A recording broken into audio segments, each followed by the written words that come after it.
నిజమైన ప్రభుత్వం కాంగ్రెస్ ప్రభుత్వం అని చెప్పుకోక తప్పదు. పేరు గొప్ప ఊరు దిబ్బ అన్నట్టు పేరుకేమో ప్రజాపాలన చేసేవేమో అన్ని అప్రజాస్వామిక పనులు అన్నట్టుగా ఇవాళ ఏకపక్షంగా పెద్దలు జగదీశ్వర్ రెడ్డి గారి గొంతు నొక్కడం అంటే ఇది జగదీశ్వర్ రెడ్డి గొంతు నొక్కడం కాదు, ఆయన ఒక్కడికి జరిగిన అవమానం కాదు.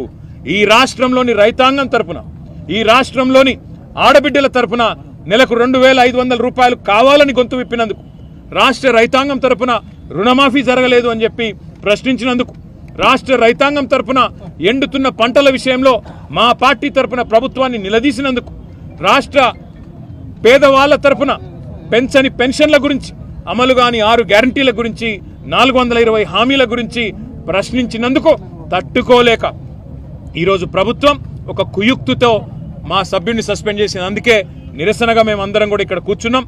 ఇవాళ వాళ్ళు అనుకుంటా ఉన్నారు కేవలం ఒక గొంతు నొక్కినంత మాత్రాన, శాసనసభలో మా పార్టీ యొక్క సభ్యుడి యొక్క ప్రసంగానికి అంతరాయం కలిగించినంత మాత్రాన ఏదో సాధిస్తామని చెప్పి వాళ్ళు భ్రమపడతా ఉన్నారు. కానీ రాష్ట్రంలోని ప్రజలు అన్నీ గమనిస్తూ ఉన్నారు.